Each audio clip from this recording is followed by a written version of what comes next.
thank you very much for being here. My name is Andrea Provaglio. I'm the second Italian for the day. And I'm not going to talk about coffee, if you don't mind. I think that was covered excellently by Stefano already. So yes, I've been working here and there in my life. I'm self-employed, always been. And I like the possibility to change my mind whenever I want. So I'm ready to pay the price for it. And I'm very happy to be able to provide, let's say, honest opinions about the way I see the world when I work with my clients, which is one of the things that as an independent I can do, and pay the price for it.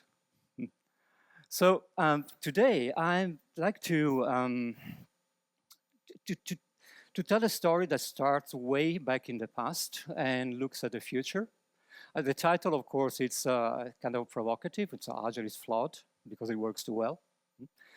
But I would like to start by reflecting a little bit about what we mean by Agile, where we came from, where it's going, and what we can do about that. So that's what I would like to do today with you. I would also like to have a little bit of interaction if possible. And of course, I understand it's been a long day. You guys are tired. I'm tired as well.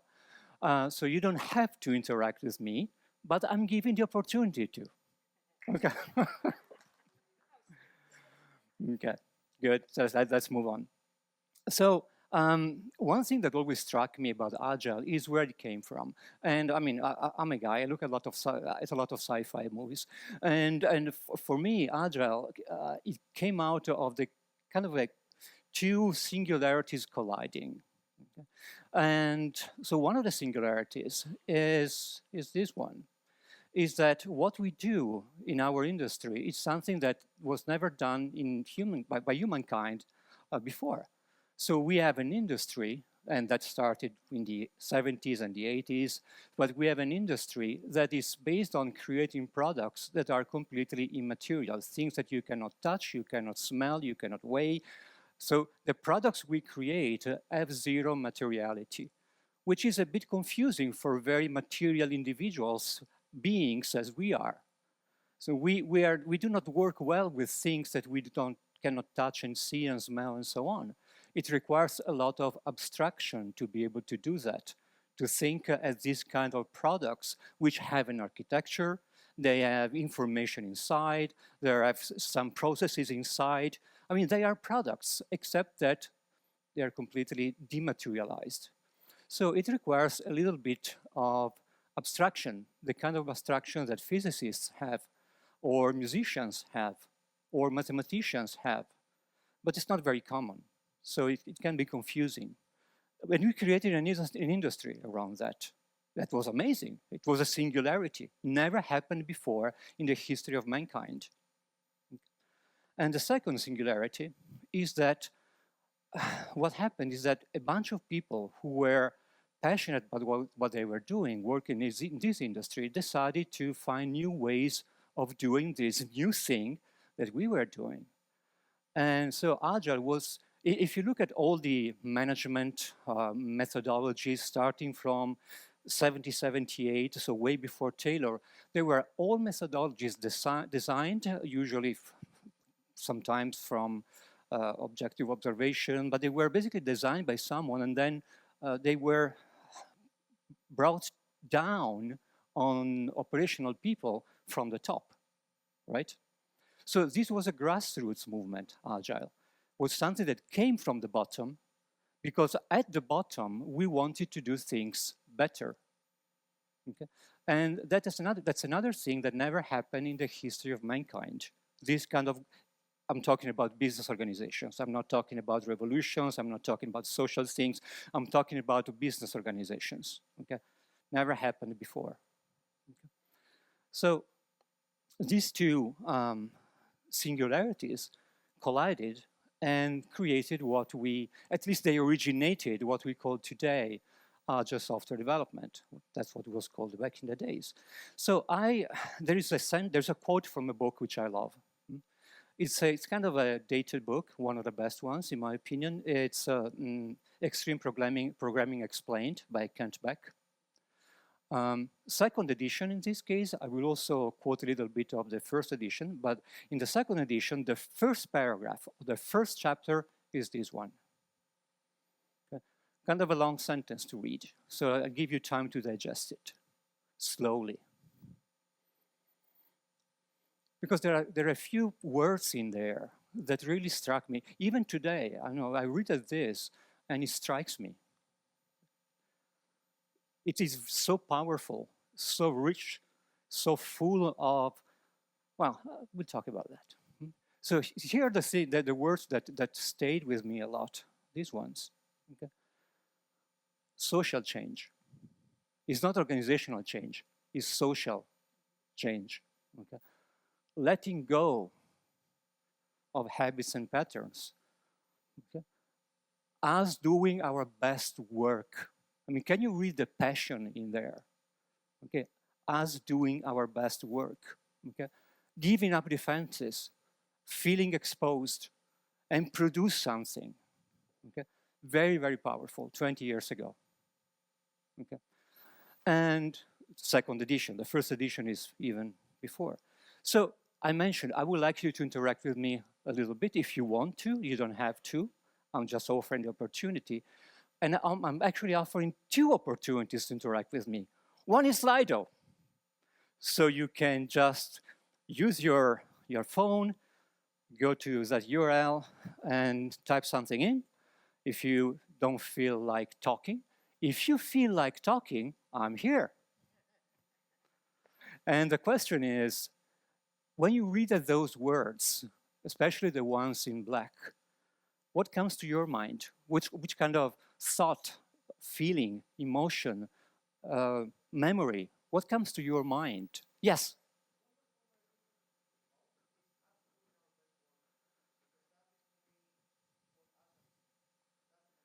Yes. Yes. Yes.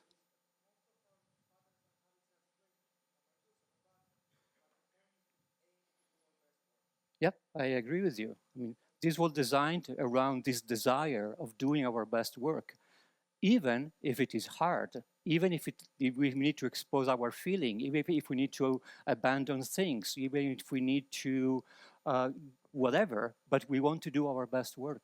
Yes, absolutely. Oh, in the meantime, sorry, I'm curious. I want to see what's going on.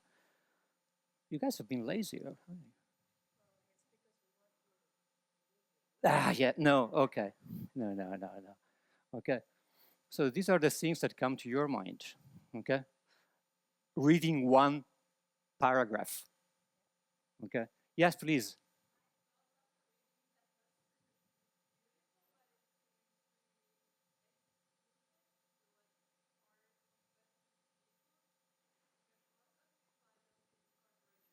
Yeah.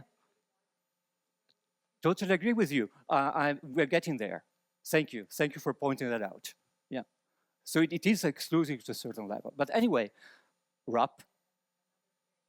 I'm sorry.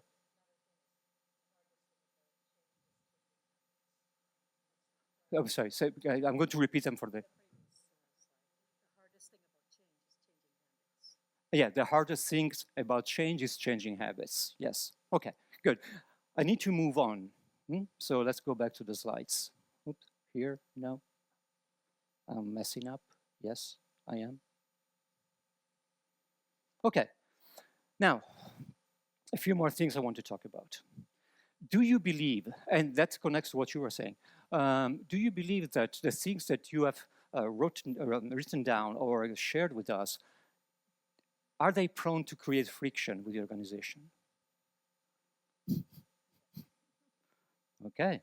So we had a beautiful aspiration created by very smart people, very passionate people, and that was bound to create a lot of friction inside the organization. Friction with people who didn't want to change those habits or didn't understand what we were doing or have different goals, and we need to respect that, right? So one thing is, especially this thing, challenging the status quo. By the way, Agile was never about organizational change, okay? Agile was about social change at best, never about organizational change. We don't have the tools for that in Agile. We need to borrow those tools from other disciplines. Okay. Second question, do you think that in borrowing these tools, we stepped into somebody else's territory?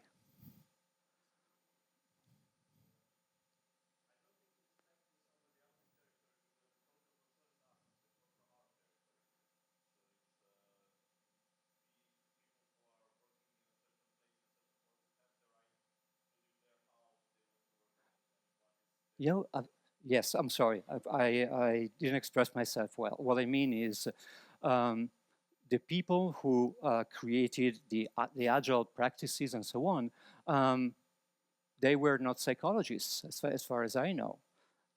Most of us do not have, say, humanistic formation, education, right? And still, we talk about things about psychological safety or group intelligence like Linda did, okay? Which is beautiful. I'm not saying do not listen to Linda. What I'm saying is if we really want to bring those ideas, those concepts into our world, we need to take them seriously. I've seen a devastation created working with clients by people misusing terms like psychological safety, or so like, you have to keep people happy because you want to create psychological safety. No, psychological safety is about making people come to terms with discomfort. That's psychological safety, but it requires special skills. Or the idea of putting people into pigeonholes, like personality traits or stuff like that, done by people who have no formal training in psychology. And that was done with the best of intentions. And we should probably, or if we want to, we can learn to be better at that, but it's not something that you learn overnight. You can listen to Linda this morning, but that doesn't make you an expert, okay? I hope it gives you the desire to become an expert, but doesn't make you an expert, okay? Other things, how we're doing on time, okay. Then again, I have a bunch of those badges here, okay? I think I have 7 of these 13 badges, okay? I have 7 of these, okay? So definitely I invested some of my professional time in Scrum, and I've been helping people to use Scrum. And still, I believe that there is a risk in Scrum, okay? And the risk is that Scrum is perceived as a method. If the diagram above is those are the practices in XP, and it looks more messier than Scrum, right? Because those practices are a complex system of practices supporting each other. Each of these practices is like a knob that you can turn, and if you turn one knob, you affect the rest of the system. So it's a system of practices designed to adapt to whatever complex environment you find, almost whatever, because it's a system, it's a complex system. And that's not a process. The moment you start defining accountabilities, roles, artifacts, processes, and timeframes, that becomes a management approach. Ooh, I don't mean to offend anyone. I don't want to be rude in any way. I'm just offering a perspective, okay? And I've been doing Scrum for a long time. So what I'm saying is we fall into the risk of taking something that was grassroots and normalizing back to the original form of management methodologies, which is always top-down. If you take, I can feel the tension in the room. Is your ground shaking? What's going on? I'm a bad guy. What's going on? Do you agree? Do you disagree? All is fine.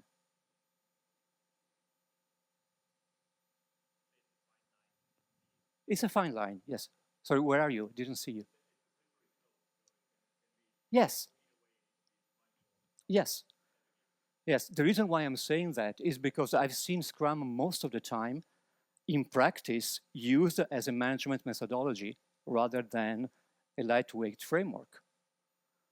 Okay, as you were saying, it's a slippery slope. It's very, very easy to slide into that. Too easy. Too easy if we don't pay attention all the time. Another thing, talking about easy. The problem with things looking too easy is that they are easy to sell, but then they don't deliver. And that's one of the things that I find in Agile has been creating some discomfort and discontent in the last few years. We never meant to sell a false promise, but the apparent simplicity of what we are doing looked like something you can easily bring into the organization and increase your revenues or making people happier or whatever. Most of the time it doesn't happen because life is messier than what it looks like. And there is no simple tool that itself can make you or your organization so much better in just one step. Depressed? No, I hope not. At least you have something to think about, right? That's what you come to, why to come to a conference. Let's move on. Two more things happened recently. Let's see if you can probably guess what I'm going to talk about. There are two more singularities in recent times. One is very, very easy. There you go. Okay. And actually, when I told Susie, okay, yes, yeah, sure, thank you for inviting me, and blah, blah, blah, coming, she told me, please, not another AI talk. So it's not going to be an AI talk, but there's going to be a little bit of AI in it. Okay. So one is AI. Can you guess the other one? Remote work. Thank you very much. So let's go with remote work. It's clear that after the pandemic, the way of working has changed drastically, right? We know that, we all experience that. Now, I'm not going to, remote work is a huge topic. And there are very good reasons for doing remote work and very bad reasons for doing remote work, depending on your context. So I'm not going to go into all of that. But there is one thing that connects also to AI. There is some kind of message in remote work, especially that's the message that organizations like to hear, which is proximity is not needed. Okay? You don't really need to be in the same room. You don't really need to look people in the eye and solve problems together, which is, by the way, one of the things that Agile said from the very beginning. Is Agile said, or the people who came up with the Agile idea said, you know what we do is complicated. It's multidisciplinary. It's something that usually one single person in isolation is not able to work out by himself or herself. Okay? It's a mess. Much better to work with people, and the best way to work with people is face-to-face communication. Because if you are physically present in the same room as we are now, the bandwidth between us is way higher than the bandwidth of your internet connection, the bandwidth of information exchanged. Okay? So, but there are also some advantages of doing remote work. So, but the message is, well, maybe you don't need to be in the same room. And which kind of undermines one of the fundamental principles of Agile, which is Agile is a technical discipline performed by human people, and humans collaborate together to achieve that. Okay. Then the second one is that you spotted immediately is artificial intelligence. And there's another message. Then again, I'm not going to talk about vibe coding. I'm not going to talk about agents taking your work. I'm not going to talk about all that stuff, okay? Which is true, which is real, but that's not what I'm going to talk about. What I'd like to mention is another kind of message that I kind of hear in the background. And remote work is proximity is not needed. In AI, the message that I hear, maybe I'm the only one, is humans are not needed. We can do without you. We can do without 90% of you. That's the message that I'm hearing. Okay. Because we can hire a junior developer to write 90% of your code. Well, it doesn't write the code. Gets the code generated. That's the kind of message. So we now live in a world, compared to where Agile started, where we still have an incredibly high degree of variability in the universe. I mean, the geopolitical situation is changing, the economical situation is changing, technology is changing, everything is changing faster and faster and faster and faster. And what we do is we sever what we created 20 years ago to help us adapt to things that are changing very, very fast. Like, we don't need humans, we don't need proximity. Okay? We just need stuff done, as you were saying. We just, at the beginning of your talk, we just need to crank out stuff. That's all we need to do. Okay? So this is where we are now, in my opinion. There are two singularities that collided 20 years ago, 25, 30 years ago, and two more singularities that collided in the last 5 years. And these four singularities are colliding with each other. And unfortunately, these four singularities are not compatible with each other. So now what? Now what? I don't have the answer. It's not always the case that the person that happens to be on stage has the answer. Sometimes I just have the question, because I trust you as intelligent people to be able to think about it and maybe come up with a better answer than mine. Okay. So that's what I mean here in these two sentences is, yes, the foundational forces of Agile are still there. And I mean that the need for innovation, problem solving, adaptation, rapid response, those needs are still here, even more than before, more than ever. But it appears that our management approaches is going backward. Okay? We are still using management approaches, okay, that deny the value of human beings, deny the value of collaboration. Okay? And that's where we are now. And if you feel some kind of anxiety when you go to sleep at night, might be because of that, or maybe not. Okay? Or maybe not. So the title of this talk was Agile is flawed because it works too well. So let's see what I meant with Agile is flawed. Agile is flawed because it creates friction in your organization. Yes, inevitably. It's flawed, or so flawed, okay, because it's unfit for organizational change. It was never meant to be an organizational change approach. Okay? It is flawed because it doesn't fit with our modern way of working, disconnected, dehumanized. Okay? And it says, well, yes, it's easy to buy Agile, but then it doesn't deliver. Yes, that's why it doesn't work. But that's because it works too well. It works too well because it creates friction, because what it does is it brings to light everything, including things that you don't want to see. That's inevitable if you do really Agile and you live in constant, honest, transparent, collaborative feedback. It's inevitable that things come to the surface, even those that you wouldn't want to see. Okay. It's designed to respond to a changing scenarios. Which is funny, because I would like to do that. No? If I had an organization, I would like to be able to respond to changing scenarios. It's profoundly human and humane. That's what Agile is, profoundly human. It's about software, it's about technology, it's about blah, blah, blah, but it's about how can we as human beings work with this technology, doing our best work. Profoundly human, profoundly humane. Okay? And it seems simple, but it's not simple. Okay? So, as I said, I don't have all the answers. I have just one little suggestion at the end. But we can spend 1 minute on Slido or here, just talking like human beings. And the question is, how could you apply the Agile archetypical ideas, so the founding forces of Agile?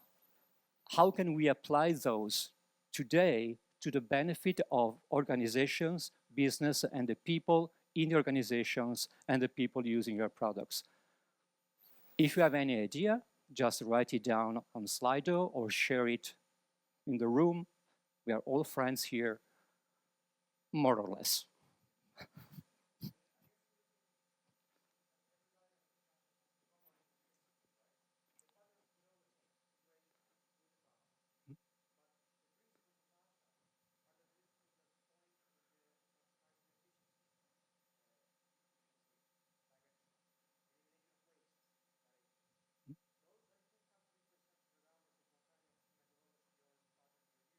Hmm?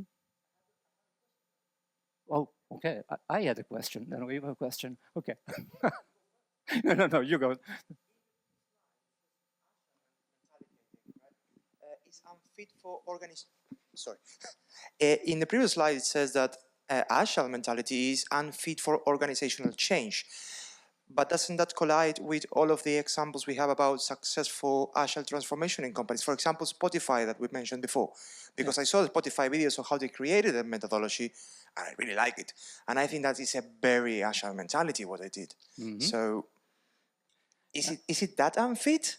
When I said that Agile isn't fit for organizational transformation, it means that it comes with a set of principles and tools that are very well designed to do the actual work. They are not designed to invite managers, for instance, to change the way they work. Okay. So we have nothing of that in Agile per se, the way it was designed. Then, of course, now we have Pete talking about Agile leadership and Paul talking about Agile leadership, and I'm very passionate about Agile leadership as well.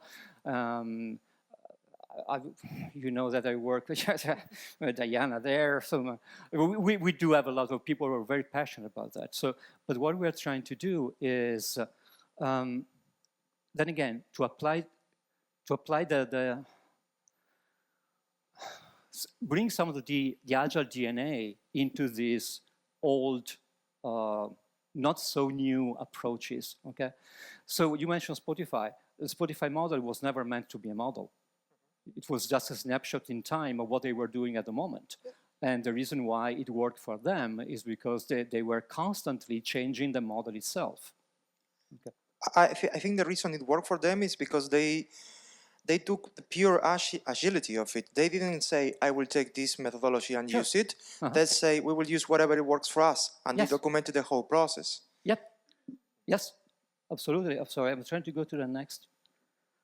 I was hoping to see something here, but I understand it's second. Yes, I agree with you. They don't call it agile. They don't call it agility. Actually, they don't even use the word anymore in the company. But it is very agile. Yes. Well, we'll see. Okay, so this is a blank page, and that's okay. Oh, it really was not open. Oh, sorry, my fault then. Okay, focus on outcome. Okay, that was you, right? No, sorry.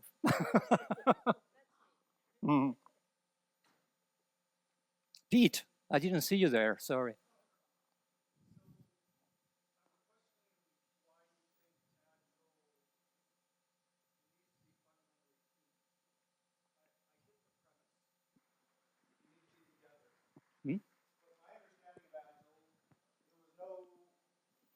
There was no assumption of human or non-human because nothing else other than human existed at the time.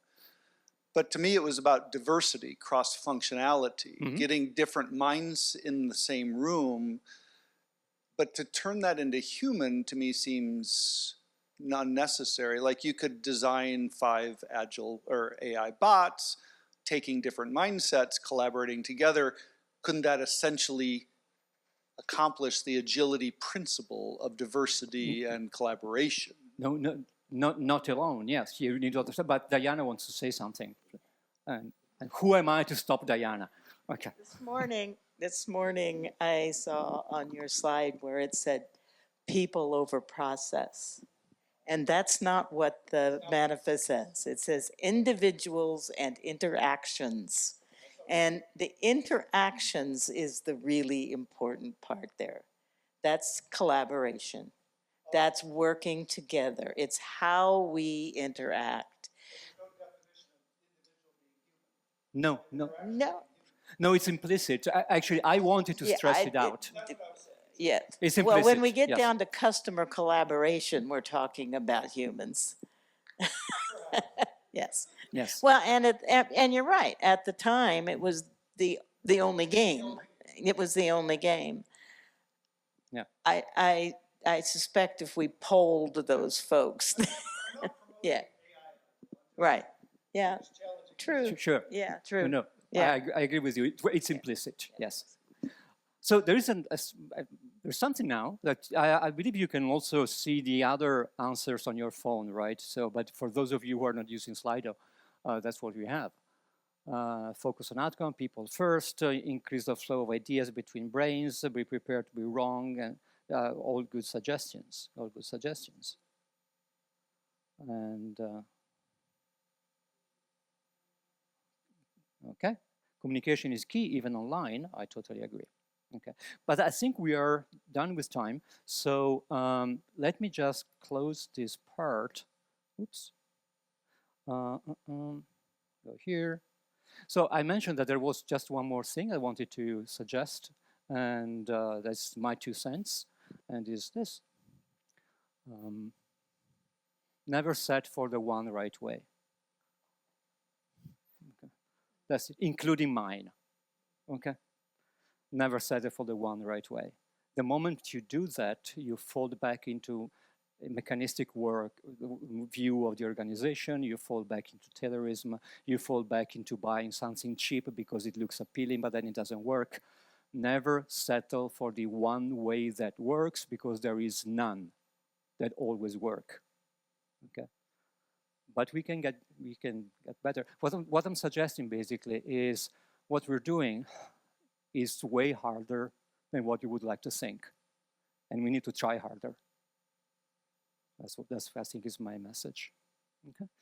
And I'm done. And if you want to keep in touch, I'll be around, of course. If you want to share ideas, if you want to give me feedback, if you want to provide different opinions, if you want to criticize what I'm saying, always open to that. And I'm on LinkedIn, of course. I have my website. Get in touch. I love you guys.